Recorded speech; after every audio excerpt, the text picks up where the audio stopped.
Good morning छात्रों। Hello, कैसे हैं आप? अच्छे होंगे बच्चों। आज इकोनॉमिक्स 11वीं की इकोनॉमिक्स की क्लास में आपका अभिनंदन है, आपका स्वागत है, वेलकम है। प्यारे बच्चों, अब तक आप इसके आपकी +1 की इकोनॉमिक्स के 3 चैप्टर पूरे कर चुके हैं। विभिन्न टिप्पणियों के माध्यम से, विभिन्न वीडियो के माध्यम से। बड़ा हर्ष का विषय है कि आज हम चौथा चैप्टर इसका शुरू कर रहे हैं और चौथे चैप्टर का जो नाम है वो है आंकड़ों का व्यवस्थीकरण। तो अब बच्चों आज हम चर्चा करें इसी विषय पर और चलते हैं ऑनलाइन एजुकेशन में अपनी शिक्षा ग्रहण करने हेतु पाठ नंबर 4 पर आंकड़ों का व्यवस्थितकरण। क्लास 11वीं लेसन नंबर 4 आंकड़ों का व्यवस्थितीकरण इकोनॉमिक्स की कक्षा 3 में आज हम कर रहे हैं आंकड़ों का व्यवस्थीकरण चैप्टर। सबसे पहले आंकड़ों का व्यवस्थीकरण होता है क्या है? जैसे कि इसके नाम से पता चल रहा है, व्यवस्था करना। व्यवस्थितीकरण का मतलब दो शब्दों से जोड़ करके बना है, व्यवस्था करना। तो आंकड़ों की व्यवस्था करना अर्थात वे सब क्रियाएं जिनके माध्यम से आंकड़ों को सरल व व्यवस्थित करके समझने योग्य बनाया जाए। कौन सी आर्थिक क्रियाएं? वे सभी आर्थिक क्रियाएं जिनके द्वारा आंकड़ों को सरल और उनको व्यवस्थित करके समझने योग्य बनाया जाए, उनको हम व्यवस्थितकरण कहेंगे। यानी से आंकड़े जब भी हमें मिलते हैं, अनुसंधानकर्ता इकट्ठे करता है तो अव्यवस्थित होते हैं, तो हमें आंकड़े संकलन करने के बाद, इकट्ठे करने के बाद सबसे पहला काम हमारा यही होता है कि उसकी व्यवस्था की जाए, उनको दर्शाया जाए किस प्रकार किस आंकड़े को कहां कहां लगाना है, कहां किसको रखना है। जैसे कि आप बाजार गैर बाजार से आप रसोई का सामान लेके आए, घर ले आकर के आपने देखना है कि कौन सी चीज कहाँ रखनी है, चीनी को कहाँ रखना है, चाय पत्ती को कौन से डिब्बे में रखना है, किस चीज को कहाँ रखना है, आप उस सब की व्यवस्था करते हैं। आपको स्कूल है, स्कूल में व्यवस्था की जाती है कि छठी क्लास कहाँ होगी, 7वीं कहाँ होगी, 8वीं कहाँ होगी, कहाँ क्लास लगेगी, ए सेक्शन कहाँ होगा, बी सेक्शन कहाँ, प्रिंसिपल का रूम कहाँ है, आपकी प्रयोगशाला कहाँ है, उस सब की व्यवस्था प्रिंसिपल के द्वारा की जाती है। जो स्कूल की मैनेजमेंट कमेटी थी सारे की सारी व्यवस्था करती है। इसी प्रकार सारे जो आंकड़े हम शुरू में इकट्ठे करते हैं, अनुसंधानकर्ता उन आंकड़ों को व्यवस्थित करता है ताकि वे हमें समझने में सरल हो जाए, आसान हो जाए, आकर्षक हो जाए और उनकी व्यवस्था बन जाए, ताकि एक नजर में ही आंकड़े हमें समझने कामयाब हो जाए, समझने के योग्य हो जाए। इसमें सबसे पहले हम करते हैं आंकड़ों का वर्गीकरण। आंकड़ों का वर्गीकरण, जो हमने आंकड़े एकत्रित किए हैं उनको हम हिस्सों में बांट लेते हैं अलग अलग से। कुछ आंकड़े इधर, कुछ इधर, कुछ इधर। वे किसके आधार पर? समानता के आधार पर या असमानता के आधार पर।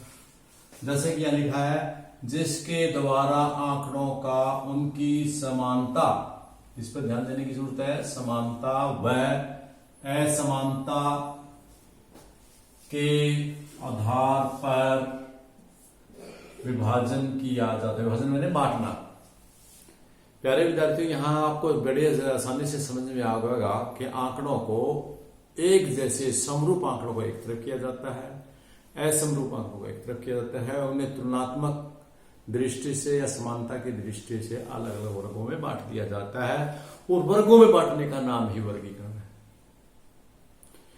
आंकड़ों को वर्गों में बांटने का ही नाम वर्गीकरण है। उसे किसी विशेषता के आधार पर, समानता के आधार पर, किसी न किसी आधार पर उसको वर्गों में बांट दिया गया, उसका नाम वर्गीकरण है।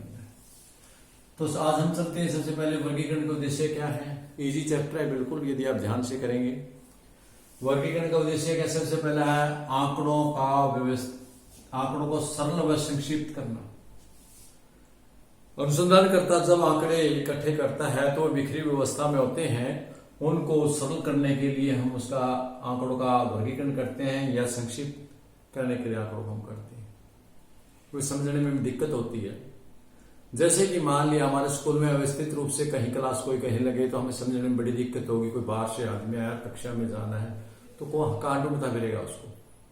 लेकिन यदि हमने व्यवस्था बनाई हुई कि पहले 6ठी क्लास, फिर 7वीं क्लास, फिर 8वीं क्लास, फिर 9वीं 10वीं के अनुभव, तो उसको बड़े समझने में आसानी होगी कि फटाफट सरलता होगी कि जिस क्लास में भी जाना है फटाफट उसी क्लास में चले जाएंगे। संक्षिप्त कार्य भी छोटा हो जाएगा, आंकड़े वो हमारे सरल हो जाएंगे, छोटे हो जाएंगे, क्योंकि जो एक जैसे आंकड़े हमको एक नाम देके जैसे आंकड़े हो तो उनका हम इकट्ठा कर सकते हैं। जैसे कि हम x 3 बार x और इसको 3x लिख सकते हैं, x 3 बार लिख सकते हैं।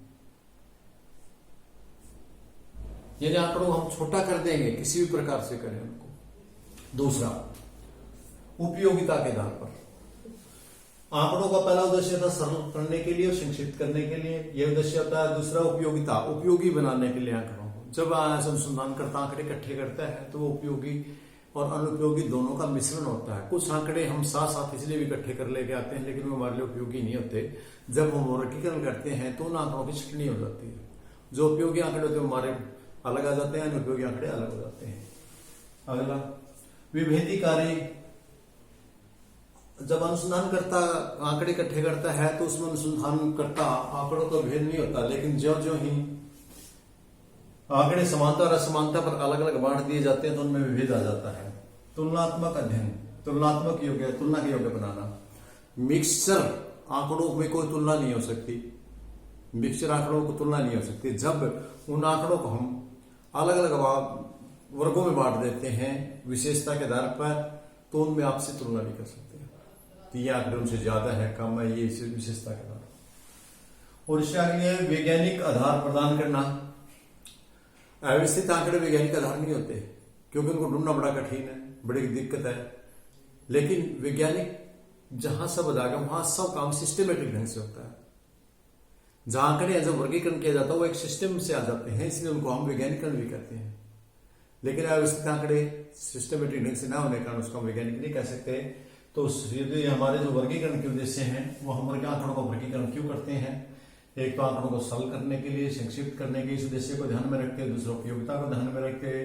तीसरा, विभेदीकरण, उनमें अंतर ज्ञात करने के लिए और उसमें तुलना, आपसी तुलना करने के लिए और वैज्ञानिक आधार प्रदान करने के लिए। और छठा है आकर्षक व प्रभावशाली बनाना। आंकड़ों का एक उद्देश्य, मेन उद्देश्य ये भी रहता है कि वर्गीकरण होने से आंकड़े बड़े आकर्षक हो जाते हैं, बड़े प्रभावशाली हो जाते हैं और देखने वाला तुरंत से छोड़ते हैं, जल्दी से हो जाते हैं और देखने में भी सुंदर लगते हैं। तो जो भी आंकड़ों का प्रयोग करेगा वो रुचि से काम को करेगा। ये हमारे कुछ उद्देश्य थे वर्गीकरण के। इसके बाद हम चलते हैं एक अच्छे वर्गीकरण में क्या विशेषताएं होनी चाहिए।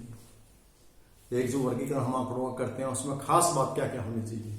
सबसे पहले खास बात उसमें व्यापकता होनी चाहिए। पूरे आंकड़ों में कमी नहीं होनी चाहिए कि हम आंकड़े कर रहे हैं उनको छोटा तो कर दिया लेकिन उसका जो अर्थ है वो अनर्थ हो जाए। अर्थ है वो अर्थ स्पष्ट होना चाहिए। जिस पर्पज के लिए, उद्देश्यों को लेकर के हमने आंकड़े एकत्रित किए हुए वे उद्देश्य हमारा क्लियर होना चाहिए, व्यापक होना चाहिए, बड़े उस विस्तृत रूप में हमें वे उद्देश्य हमारा क्लियर हो जाना चाहिए। एक तो ये विशेषता होनी चाहिए, पहली विशेषता। दूसरी विशेषता है स्पष्टता। वर्गीकरण करते समय एक अच्छे वर्गीकरण में एक खास बात होती है कि उसमें व्यापकता तो होती है, साथ साथ में उसमें स्पष्ट होते हैं आंकड़े कि कोई फर्क नहीं आंकड़ों में भी। हमें 6ठी क्लास की बच्चों की संख्या है तो 6ठी क्लास की संख्या का अलग खाना है, कॉलम है। 7वीं का अलग है, 8वीं का अलग है, 9वीं का अलग है। तो सभी जब आंकड़ों के जब हम वर्गीकरण कर देते हैं, मिक्सचर की बजाय अलग अलग कर देते हैं, क्लास वाइज कर देते हैं, तो स्पष्ट रूप से पता चल जाता है कि 6ठी कक्षा के कौन से बच्चे, कितने बच्चे हैं, 8वीं के कितने, कौन से। अगला आपका वर्गीकरण विशेषता सजातीय। आंकड़ों में वर्गीकरण करते समय हमें एक सजातीय विशेष ध्यान रखना चाहिए कि एक वर्ग में एक ही जाति के एक समरूप आंकड़े रखने चाहिए, दूसरे वर्ग में दूसरे रखने चाहिए, तीसरे में तीसरे रखने चाहिए। इस प्रकार एक अच्छे वर्गीकरण में ये विशेषता होती है कि कोई भी वर्गीकरण करते समय कोई भी आंकड़ा नहीं छूटे, बल्कि वो किसी न किसी खाने में, किसी न किसी विशेषता में आ जाए। इस प्रकार का वर्गीकरण होना है कि आंकड़े का प्रत्येक इकाई किसी न किसी खाने में अपना फिट हो जाए। अनुकूलता।